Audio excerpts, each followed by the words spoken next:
Before we dive into today's terrifying tale, make sure to hit that like button and subscribe to my channel.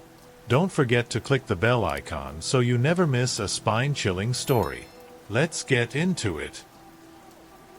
The invitation. It all began with a simple invitation. One crisp autumn afternoon, as I sifted through the pile of mail in my mailbox, an envelope caught my eye. It was different from the usual assortment of bills and junk mail. This one was pristine, with an air of sophistication. The envelope was made of heavy, textured paper, and the handwriting on it was elegantly curved, as if penned by a calligrapher. The stamp was from a local post office, but it had a vintage design that added a touch of nostalgia. My curiosity was piqued as I carefully slid my finger under the flap and opened it. Inside was a thick, cream-colored card with gold embossing. The invitation was for a reunion of old-school friends. The address was written in a flowing script and directed me to a house I didn't recognize. It was located in a remote area just outside of town, nestled among dense woods and winding roads. The directions on the card seemed almost too vague, but the promise of rediscovering old friendships was enticing. The card read, "Join us for an evening of nostalgia, laughter, and cherished memories as we reconnect and celebrate the bonds of our youth." It was signed with a list of names that triggered a flood of memories. People I hadn't seen or heard from in years. Faces from my past flashed before me, and I felt a pang of longing for those carefree days. As I held the invitation in my hands, I could almost envision the night unfolding. The warm glow of candlelight, the clinking of glasses filled with wine, and the sound of laughter echoing through the halls of an old house. The thought of catching up with friends, sharing stories, and reliving our shared history was irresistibly appealing. Despite a tinge of apprehension about the unfamiliar location, I felt a thrill of excitement. It had been so long since I had enjoyed a night of genuine connection and joy. I marked the date on my calendar, my anticipation building as the days passed. The invitation had sparked a desire to reconnect with my past, and I was eager to step into that world once more, even if it meant venturing into the unknown. As the sun dipped below the horizon, casting long shadows across the landscape, I made my way to the address listed on the invitation. The drive was longer than I had anticipated, and the roads became increasingly narrow and winding as I approached my destination. The last rays of daylight struggled to pierce through the dense canopy of trees that flanked either side of the road, making the journey feel both eerie and isolating. Finally, I arrived at the house. It loomed ahead like a dark sentinel against the deepening twilight. The mansion was a grand old Victorian, its once majestic features now obscured by the encroaching gloom. Ornate turrets and gables rose from the silhouette, casting intricate shadows that danced unsettlingly in the dim light. The windows, though illuminated from within, seemed to offer no comfort. Instead, they appeared as dark, vacant eyes staring out into the encroaching night. I took a deep breath, trying to shake off the growing unease that settled in my chest. It was probably just the nerves from the long drive and the unfamiliar setting, I reassured myself. The invitation had promised a nostalgic evening, and I was determined to enjoy it. As I approached the front door, which was ajar, I noticed the quiet that seemed to envelop the house. The laughter and chatter I had imagined in my mind were replaced by an unsettling silence. I pushed the door open and stepped inside, greeted by a few familiar faces, people I hadn't seen since high school. Their smiles were warm, but there was something in their eyes that didn't quite match the cheerful greetings. "Welcome," one of my old classmates said with a slightly strained smile. The others nodded and offered similar greetings, but their eyes darted around nervously, as if expecting something or someone. The interior of the mansion was just as grand as its exterior, though the heavy drapes and dim lighting cast long shadows across the walls. The air was filled with a faint scent of incense, adding to the atmosphere of quiet unease. The laughter and conversation that followed were polite but lacked the genuine warmth I had anticipated. It all seemed somewhat forced, as if everyone was putting on a facade. I tried to shake off the feeling that something was amiss, attributing it to my own nerves and the strange setting. I mingled with the guests, trying to reconnect with old friends and make the best of the evening. But as I moved through the rooms, the growing sense of discomfort lingered, an unwelcome guest at what was supposed to be a joyful reunion. As the evening progressed, I began to feel an unsettling shift in the atmosphere. What started as a lively gathering soon began to unravel in ways I hadn't anticipated. The guests, who had greeted me with such warmth earlier, now seemed oddly distant. Their conversations felt stilted, and I couldn't shake the sense that something was being left unsaid. Every time I approached a group of people, their whispered exchanges would abruptly cease, leaving an awkward silence in their wake. The once friendly smiles now seemed strained, their eyes darting around as if checking for something or someone. The food and drinks, though plentiful, had an odd taste. The flavors were off, and I couldn't quite place what was wrong, but it added to my growing discomfort. I noticed that several guests, who had been so welcoming earlier, now seemed to be avoiding me. They would turn away or engage in hushed conversations as soon as I neared, their body language rigid and defensive. It felt as though I was intruding on something secretive or forbidden. Driven by a gnawing sense of unease, I decided to explore the mansion. I wandered through the rooms, hoping to find a clue to explain the bizarre behavior of my old friends. However, what I found only deepened my suspicion. Many doors were locked, their handles cold and unyielding beneath my grasp. When I did manage to open a door, I discovered rooms that were either eerily empty or disturbingly disorganized. One room was filled with dust-covered furniture, covered in white sheets that gave it a ghostly appearance. Another had papers scattered across the floor, old photographs, letters, and what looked like handwritten notes. The air was heavy with a sense of abandonment, and the silence was punctuated only by the creaks of the old house. The more I explored, the more I felt as if I was stumbling into areas I wasn't supposed to see. Each discovery heightened my sense of dread. The mansion, once an intriguing setting, now seemed to be a labyrinth of secrets. My mind raced with unsettling questions. What were these people hiding? And why did everything feel so off? I returned to the main area, trying to act normal, but the discomfort was palpable. The laughter and conversation continued, but they felt hollow. I couldn't shake the growing realization that there was something profoundly wrong with this gathering. The feeling of unease that had been simmering beneath the surface finally erupted into full-blown terror when I stumbled upon something that shattered my fragile sense of security. While exploring the mansion, I discovered a door in the basement that had been partially hidden behind a heavy drape. My curiosity and mounting dread compelled me to open it. The basement was dimly lit, with a single flickering bulb hanging from the ceiling. As I stepped inside, the room revealed itself to be a cluttered, unsettling space.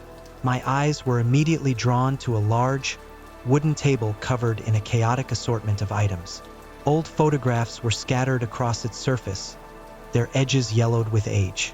Many of the pictures showed unfamiliar faces, but a few were of people I recognized from the gathering, their expressions frozen in moments of confusion or fear.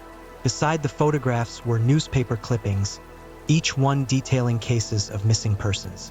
The headlines were grim, and the articles were highlighted with yellow markers. It was clear someone had been meticulously tracking these stories. My heart pounded as I read the words, stories of people who had vanished without a trace, their fates unknown. My gaze fell on a corner of the room where an array of surveillance equipment was set up, monitors, cameras, and recording devices. The realization hit me like a punch to the gut. This room was a nerve center for watching and documenting, and it wasn't just for the sake of nostalgia. These people, who had seemed like friends, were not who they appeared to be. They were strangers, and their intentions were anything but friendly. Panic surged through me as the full scope of the situation became clear. I was trapped in this mansion with people who had no intention of letting me leave. The realization that I had been lured here under false pretenses, only to become part of their sinister plans, left me breathless. My mind raced as I frantically searched for a way out, my hands trembling as I fumbled with the lock on the basement door. The sounds of laughter and conversation from the upper floors now felt like a cruel mockery.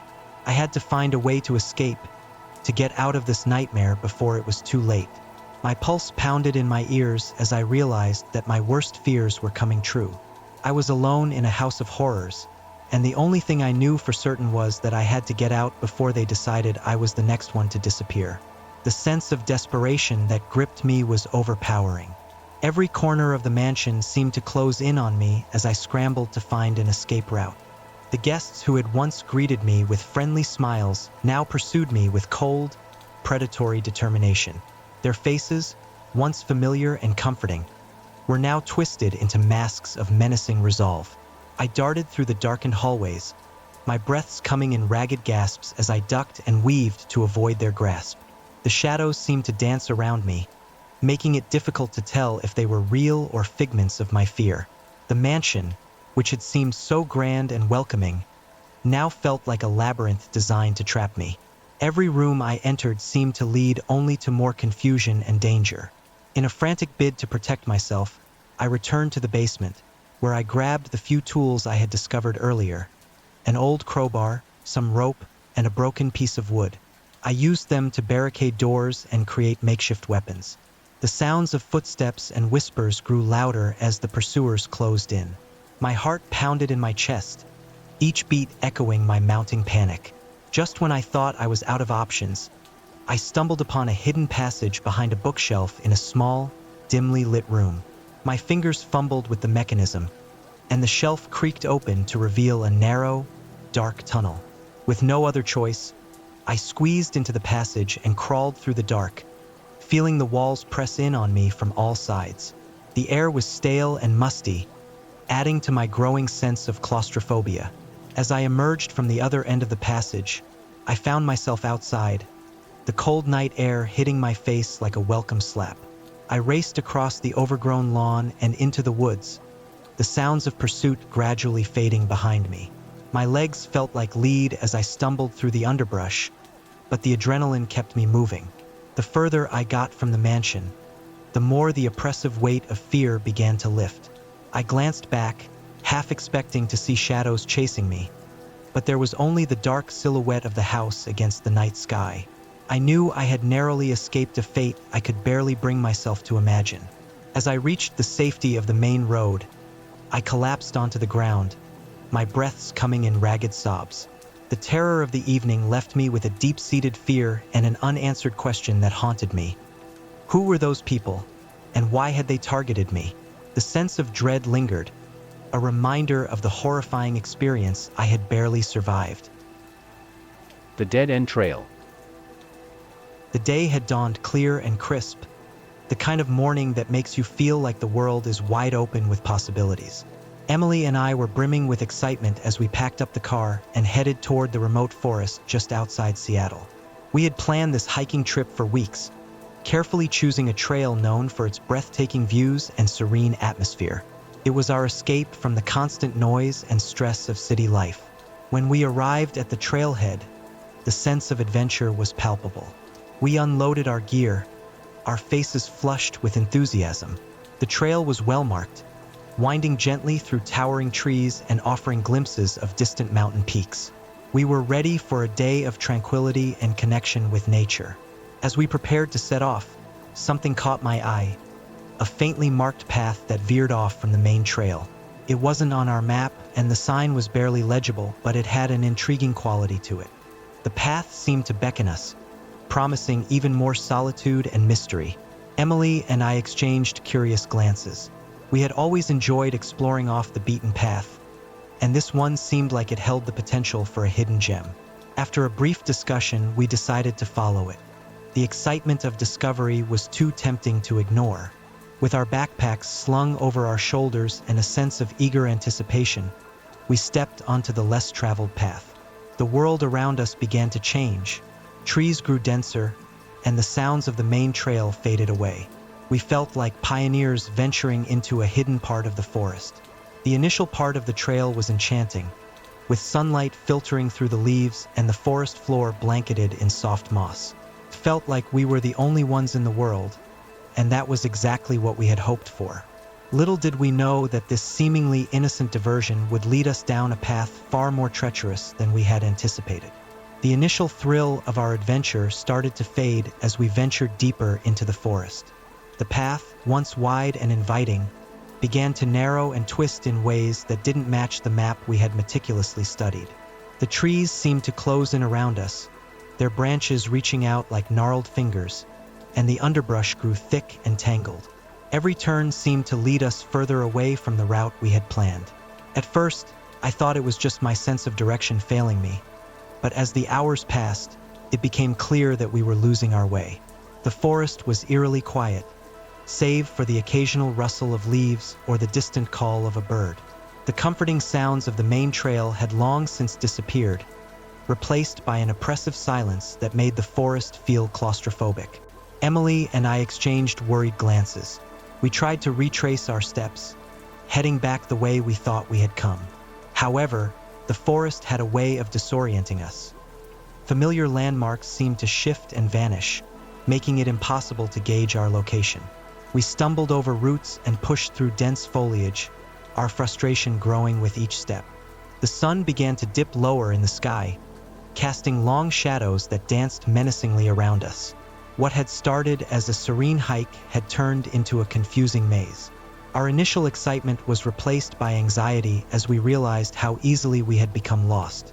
We consulted the map again, but the twisting, uneven paths before us didn't match anything we had seen earlier.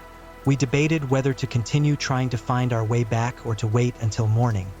But with darkness approaching quickly, the decision became more pressing.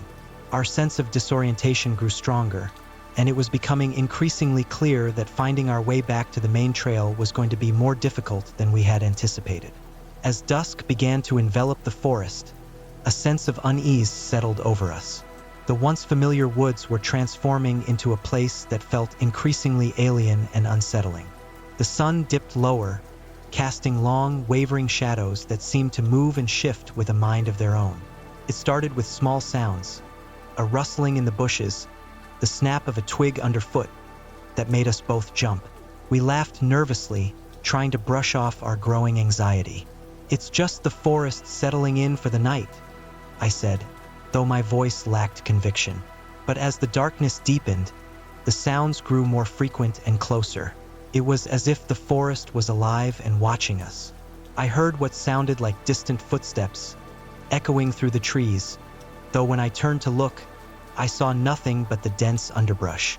Emily's face mirrored my growing concern, her eyes darting around as if expecting something, or someone, to emerge from the shadows.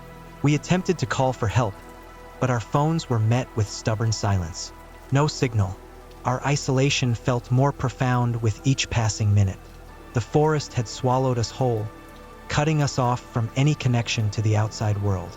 The eerie noises persisted, a constant reminder that we were not alone. Every rustle seemed like a whisper. Every snap of a twig felt like a threat. The oppressive quiet of the forest made it hard to discern whether the sounds were real or if our minds were playing tricks on us. We tried to stay calm, focusing on finding a clear path, but the growing darkness and the unsettling atmosphere made it increasingly difficult to think straight. As the darkness thickened around us, our desperation to find a way out of the forest grew. We wandered through the underbrush, our hopes sinking with each step. Then, through the gloom, we saw it. A clearing with an old, dilapidated cabin standing amidst the trees. The cabin's broken windows and the door hanging askew gave it a forlorn, haunted appearance. It looked like it had been abandoned for years, but with no other options, we decided to investigate. The moment we stepped into the clearing, a shiver ran down my spine. The ground around the cabin was disturbed, with footprints scattered in the dirt. What caught my eye were the fresh scratch marks on the doorframe, deep, deliberate gouges that seemed too recent to be from natural wear. Emily and I exchanged uneasy glances. The signs of recent use made the cabin seem less like a relic of the past and more like a potential hiding place or, worse, a trap. We approached the cabin cautiously, the wooden planks creaking under our weight. Inside, the air was stale and heavy with dust. The interior was a jumble of old, tattered furniture, rotted chairs, a broken-down table, and a dusty, moth-eaten sofa. Strange, unsettling markings adorned the walls, crude symbols and scrawled messages that made my skin crawl. The dim light from our flashlights cast eerie shadows that danced and twisted across the room. In the corner, I spotted an old journal lying on a rickety shelf. Its leather cover was cracked and faded, and as I flipped it open, I felt a sense of dread. The pages were filled with frantic scrawls and grim descriptions. The entries detailed a similar experience of being followed and lost in the forest, written by someone who had obviously been in a state of panic. The last entry was particularly chilling. "They're getting closer. I can hear them breathing. I don't know if I'll make it out." Reading those words, I felt a cold sweat break out on my forehead. The thought that someone else had been in our exact situation, and that they hadn't made it out, was almost too much to bear. We had hoped the cabin would offer us some clues or a means of escape, but instead, it only deepened our sense of fear and isolation. As night fully enveloped the forest, our anxiety reached a fever pitch. The darkness felt like a living entity, wrapping around us and tightening its grip. We exchanged hurried whispers, deciding it was time to leave the cabin behind and continue our search for a way out. But with every step we took, the feeling of being watched intensified. Shadows seemed to dart between the trees, and the sounds of footsteps grew increasingly distinct and close. Panic coursed through my veins as the realization hit us. We were not alone. Something or someone was tracking our every move. The rustling in the underbrush was no longer a figment of our imagination. It felt like a predator stalking its prey. We stumbled through the forest, adrenaline fueling our desperate escape, but the branches snagged at our clothes, slowing us down. In the midst of our frantic search, we discovered a narrow, hidden path that appeared to lead downhill. Hope flickered within me as we raced down the trail, believing it might be our way back to safety. But just as I felt a glimmer of optimism, a guttural noise erupted from the darkness behind us, a sound so primal and chilling that it froze my blood. It was close enough to make my skin crawl, and I felt every instinct scream for us to run. We bolted down the path, our breaths ragged and hearts pounding in our chests, driven by sheer terror. The forest seemed to close in around us, branches whipping at our faces as we dodged through the trees.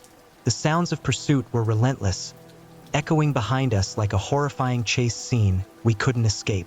Finally, just as we thought we might be swallowed whole by the darkness, we burst through the underbrush and onto a deserted road. The moonlight illuminated the asphalt, a beacon of hope amid the chaos. In a frantic wave of relief, we frantically waved at a passing car, desperate for salvation. When the vehicle finally stopped, we jumped inside, breathless and trembling. We never looked back as the driver sped away from the forest, the horror of that night still fresh in our minds. The experience left us deeply shaken, an indelible mark on our souls. We never found out who or what had been following us, and the forest remained an impenetrable mystery. The chilling memory of that night and the fear of something lurking in the shadows haunt us to this day, a reminder that some adventures are better left unexplored. The Night Visitor. I've always loved the quiet solitude of my little house, tucked away in a peaceful corner of town. Living alone has never bothered me, until recently. It started with small things almost too trivial to notice at first. I'd leave my keys on the kitchen counter, only to find them on the dining table later. I'd close the door, and a while later it would be slightly ajar. At first, I chalked it up to my own forgetfulness or maybe a breeze sneaking in through an open window. But it didn't stop. More and more, I found objects in places I hadn't left them. My favorite mug, always kept in the same spot, suddenly appeared in the living room. A book I'd left on the nightstand ended up in the hallway. These small disturbances grew in number, and so did the unsettling feeling in my gut. It was as if the house had a mind of its own, or worse, someone else was in here with me. Despite my growing unease, I tried to rationalize it. Maybe I was just tired, stressed from work, or maybe I was getting careless. But deep down, I knew something wasn't right. There were moments when I'd be sitting in the living room, and I could swear I felt eyes on me, watching from some hidden corner of the house. I'd glance around, trying to shake off the eerie sensation, but the feeling wouldn't go away. Each night, I'd double-check the locks on the doors, making sure everything was secure before heading to bed. But even then, lying in the dark, I couldn't shake the sense that I wasn't alone. The shadows in my room seemed to move, and the silence was too heavy, too charged with something I couldn't explain. I told myself I was imagining things, that I was being paranoid. But as the days passed, the strange occurrences became impossible to ignore. The creeping sense of being watched became my constant companion, and no matter how much I tried to dismiss it, the unease gnawed at the edges of my mind. Something was wrong in my house, and I couldn't escape the feeling that whatever it was getting closer. It was one of those nights when sleep seemed just out of reach. I lay in bed, staring at the ceiling, trying to will myself into unconsciousness. The house was quiet, the only sound being the gentle hum of the refrigerator from the kitchen. I told myself that everything was fine, that the weirdness of the past few days was nothing more than my imagination running wild. But then I heard it, a faint, almost imperceptible sound, like someone slowly walking down the hallway outside my bedroom. My heart skipped a beat, and I froze, straining to hear. At first, I tried to convince myself that it was nothing, maybe the creaking of the old wooden floorboards settling for the night. But the sound came again, unmistakably footsteps, soft and deliberate. I sat up in bed, my breath catching in my throat. The hallway was just beyond the closed door of my bedroom, and the footsteps were getting closer. Every instinct in me screamed to get up, to check the locks, to make sure I was alone. But fear kept me rooted to the spot. My mind raced with possibilities, each one more terrifying than the last. Maybe it was just the house. Old houses make noises, right? But deep down, I knew that wasn't it. The sound of footsteps wasn't something a house could make on its own. I tried to calm myself, to breathe deeply and think rationally, but it was no use. The sense of someone or something being in the house with me was overwhelming. I glanced at the door, half expecting it to swing open, revealing a shadowy figure. The minutes dragged on, each second filled with the oppressive weight of dread. The footsteps had stopped, but the silence that followed was even worse. It was as if the entire house was holding its breath, waiting. Sleep was out of the question. I lay there, eyes wide open, listening for any sign of movement, every creak and groan of the house making my skin crawl. The presence I had felt before was now undeniable. It was there, just beyond the door, lurking in the darkness.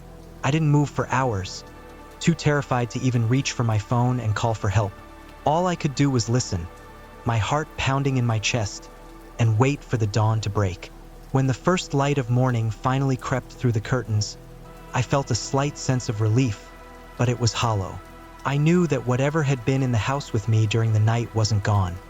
It was just waiting for another opportunity to make itself known.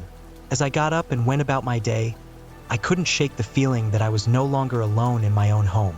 The house, once a place of comfort and safety, had become a prison, and I was trapped inside with something I couldn't see but could feel with every fiber of my being. I couldn't take it anymore. The constant unease, the sleepless nights, the terrifying certainty that I wasn't alone. It was driving me to the brink. I had to know what was happening in my house, and the only way to do that was to see it with my own eyes. So I decided to install security cameras. I picked up a few at the local hardware store, the kind that connects to your phone, allowing you to monitor your home from anywhere. I chose the most strategic spots. One in the living room, another in the hallway, and one outside my bedroom door. As I set them up, I tried to ignore the gnawing fear in my gut, telling myself that this would finally give me the answers I needed. During the day, everything felt almost normal. I went about my routine, trying to focus on work and daily tasks, but the anxiety lingered in the back of my mind, growing stronger as the sun began to set. The thought of what the cameras might capture that night filled me with dread, but I was determined to see it through. That first night, I barely slept. I lay in bed, my phone clutched in my hand, ready to check the live feed at the slightest noise. But the hours passed slowly, and nothing happened. The house was quiet, almost eerily so, as if it too was holding its breath. Eventually, exhaustion won out, and I drifted off into a restless sleep. The next morning, I woke up early, my heart pounding as I opened the app to review the footage. I scanned through the night's recording with trembling fingers, but everything seemed normal. No movement, no strange noises, just the empty, silent rooms of my home. For a moment, I wondered if I had been overreacting, if perhaps all the fear and paranoia were just in my head. But deep down, I knew better. I continued my routine, but each night was the same. I would set up the cameras, stay awake as long as I could, and review the footage the next morning, only to find nothing. Days passed like this, each one filled with mounting tension, until finally, after nearly a week, I found something. It was a cold, gray morning when I sat down to review the latest footage. I almost didn't notice it at first. A shadow moving in the living room just after midnight. My blood ran cold as I rewound the video and watched again, this time more closely. There it was, unmistakable. A figure, barely visible in the darkness, creeping through the living room. My breath caught in my throat as I continued to watch, my eyes glued to the screen. The figure moved slowly, deliberately, making its way down the hallway toward my bedroom. I felt a sickening chill as I watched the figure stop just outside my bedroom door, standing there for what felt like an eternity, before finally slipping into the shadows. The video ended there, leaving me staring in horror at the black screen. My mind raced with questions, but there was one that stood out above all others. How long had this been happening? How many nights had this person, this intruder, been in my home, watching me while I slept? I sat there, paralyzed with fear, as the full weight of what I had seen settled over me. I was being watched, stalked in my own home, and the worst part was, I had no idea who or what was doing it. All I knew was that I was no longer safe, and the sense of security I had once felt in my own house was gone forever. The realization that this intruder knew the layout of my house intimately filled me with a terror that I could barely comprehend. Every creak, every whisper in the night had taken on a new, dreadful significance. I knew I couldn't continue living in fear, cowering in my bed, waiting for whatever was lurking in the shadows to make its move. I needed to confront this intruder, but the thought of it made my blood run cold. I spent the next day in a haze of fear and determination. I decided to stay awake that night, armed with the heaviest object I could find, a tire iron from my car. I wasn't sure if I could even bring myself to use it, but the cold weight in my hands was at least a small comfort against the overwhelming dread. As night fell, I sat on the edge of my bed, every muscle tense, listening for any sign of movement. The hours dragged on, each one filled with a mounting sense of doom. Then, just past midnight, I heard it, the sound that had haunted me for weeks. Footsteps, slow, deliberate, and closer than ever before. My heart pounded in my chest as the steps grew louder, moving steadily down the hallway toward my bedroom. I gripped the tire iron so tightly that my knuckles turned white, my breath coming in shallow, panicked gasps. The footsteps stopped outside my door, and for a moment, the silence was unbearable. Then, I heard the faintest sound, the soft click of the doorknob turning, inch by inch, as if whoever was on the other side was savoring the moment. The door creaked open, revealing a shadowy figure standing in the doorway. My heart nearly stopped as I saw the intruder for the first time. A man, tall and gaunt, his face obscured by the darkness. But there was something about him, something horribly familiar. He stepped into the room, and as the light from my bedside lamp caught his face, a wave of horror washed over me. I recognized him. He was someone from my past, a part of my life I had long buried. A man I had once known, someone I had tried to forget. But here he was, standing in my bedroom, his eyes cold and empty, filled with a malevolence that seemed to radiate from him. "You thought you could forget me," he whispered, his voice sending chills down my spine. "But I've been here all along, waiting, watching." I felt the blood drain from my face as I realized the true nature of his presence. This wasn't just a break-in, an ordinary crime. It was something far more sinister, something that reached into the darkest parts of my past. He wasn't just here to hurt me. He was here to torment me, to remind me of things I had tried so hard to leave behind. My grip on the tire iron faltered as the weight of his words sank in. This man, this intruder, had been part of a chapter in my life that I had fought to close. And now he was back, bringing with him all the pain and fear I had once known. The calm with which he moved, the way he seemed to revel in my terror, it was more than I could bear. I felt my body freeze, paralyzed by fear and the overwhelming realization that this was not a random attack. This was personal, a nightmare come to life. As he stepped closer, his hand reaching out toward me, I knew I had to act. But as I raised the tire iron, my hand shook uncontrollably, my mind torn between fight and flight. His smile, cold and cruel, was the last thing I saw before everything went black. Terror surged through me as I faced the man who had haunted my past, now standing inches away, his eyes cold and unfeeling. My heart raced, and I knew I had only seconds to act. Instinct took over as I swung the tire iron with all the strength I could muster. It made contact, a dull thud echoing through the room, but it barely slowed him down. His grin twisted into something darker, more menacing. I didn't wait for him to recover. Fueled by pure fear, I bolted out of the room, nearly tripping over my own feet in my haste. I could hear him behind me, his footsteps eerily calm, as if he knew exactly how this would end. The walls of my home, once my sanctuary, now felt like a maze designed to trap me. Every corner I turned, I expected him to be there, ready to snatch me back into the nightmare. I reached the front door, my hands trembling as I fumbled with the lock. It felt like hours passed before the door finally swung open, letting in the cold night air. I dashed outside, my bare feet slapping against the pavement as I ran down the street.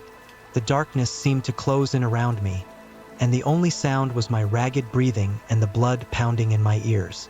I ran until my lungs burned, not daring to look back, not even when I heard distant footsteps behind me. The world around me blurred into a mix of shadows and streetlights, but I couldn't stop. I wouldn't stop. Finally, I spotted a house with lights on, the glow of safety drawing me in. I banged on the door, desperate, gasping for help. A woman answered, her face a mix of shock and concern as she took in my disheveled appearance. I barely managed to choke out what had happened before she called the police. When they arrived, I could hardly speak. The words came out in fragments, barely coherent, as I tried to explain the nightmare I had just escaped. But as they searched my home, they found nothing. No sign of forced entry, no evidence of the intruder. It was as if he had vanished into thin air, leaving only the terror he'd brought with him. I thought I was safe when I moved to another city, trying to put the horror behind me. But the nightmares followed, and soon so did other things. Anonymous messages began arriving, cryptic and unsettling, with phrases only the intruder would know. Familiar objects I hadn't taken with me began appearing in my new home. A book, a necklace, little things that shouldn't have been there. It didn't take long for me to realize that I was never truly free. The sense of being watched never faded, and every creak of the floorboards at night sent me spiraling into panic. I started to find new places to hide, preparing for the day he would inevitably return. The dread never left, a constant companion, reminding me that he knew where I was, that he had always known. In the end, I understood that the escape had only been temporary.